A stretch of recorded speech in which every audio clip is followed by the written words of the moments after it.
Hello everybody, welcome back to our channel, Don't Worry About Soulframe. This video is about the Siege of Fort Curlail. First, I will show you how to complete it, and after that I will show you why this siege is a great way to farm scrap iron and steel. Very valuable resources, especially at the start of this game, because it's pretty hard to come by and you need it for almost every crafting recipe. So first things first. Where is Fort Curlail? You can see here on the map that it's located near the starting area, in the middle of the map. And when we zoom in, you can see it right here. Now that we know where it is, you're probably asking yourself, how hard is it? Well, the enemy level is 13 to 20, so you probably want to have unlocked all your abilities, because it can be quite tricky. Especially because you're fighting multiple enemies at the same time. If you're a little bit further along in this game, it gets pretty easy. A lot easier than the other siege, Fort Curlail, which we have a video on already by my lovely girlfriend. So be sure to check that out after this video. So now we get to the good stuff, the rewards.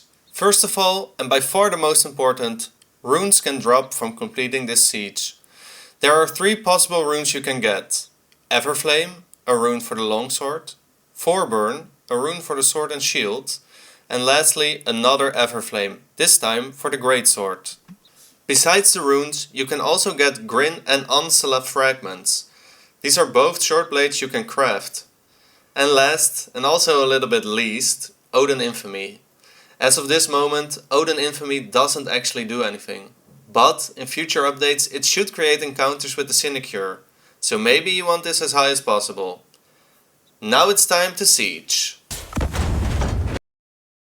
So the ultimate goal of the siege is to light this little lantern on fire.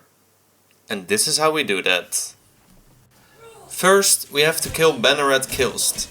He is the big guy surrounded by a lot of enemies.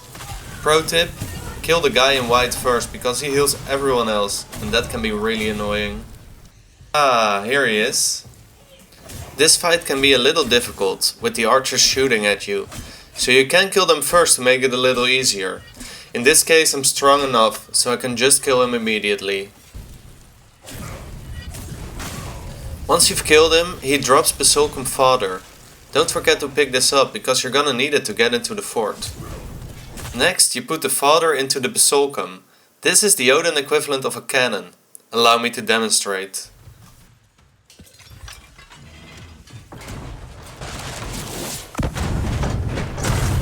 That never stops being satisfying. Once we're in the fort, we have to kill Castellan Huthra. To make it a little easier, I would kill the other enemies first. Starting with this white guy again. So much for white privilege, I guess. Now that they're dead, we can focus on the big guy. Quick pro tip, you can attack in the air to prevent fall damage.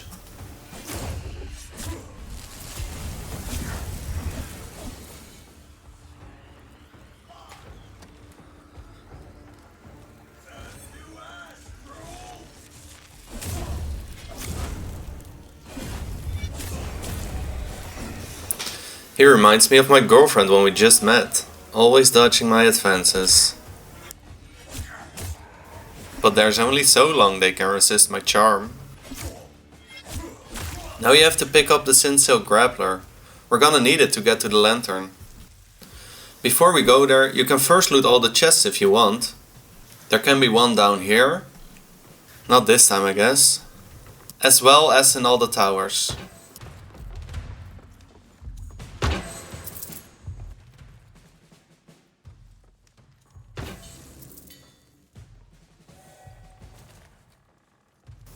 Next we go up to the northern tower and attach the grappler. You throw it to the western tower to create a zipline.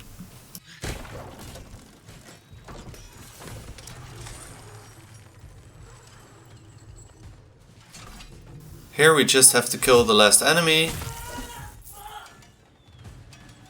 Pick up the torch, light it on fire at this fire basket, and finally set the lantern ablaze. Congratulations, you've just completed the siege.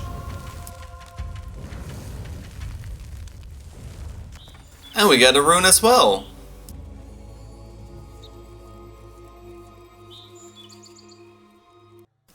Now that we've completed the siege, let me show you why this is such a great way to farm scrap iron and steel.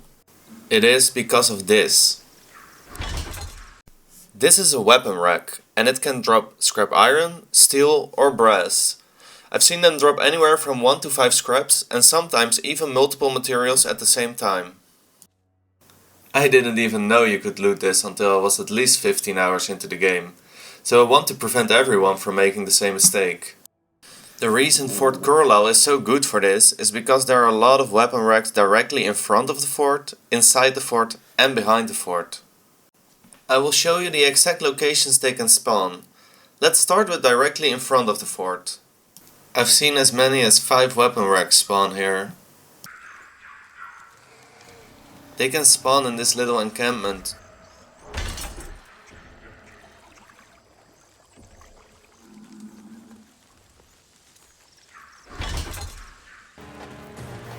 And here where you kill Banneret Kilst.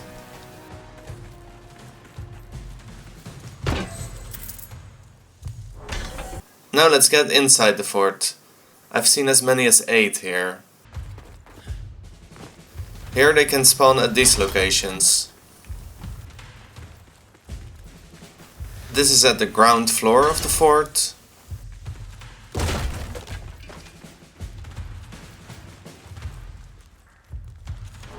This is up the first set of stairs. And this is all the way on top.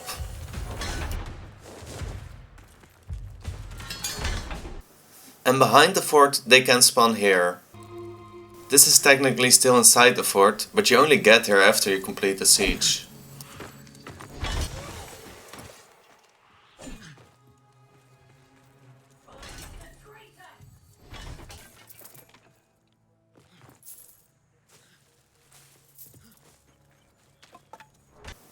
The most I've seen here is 4.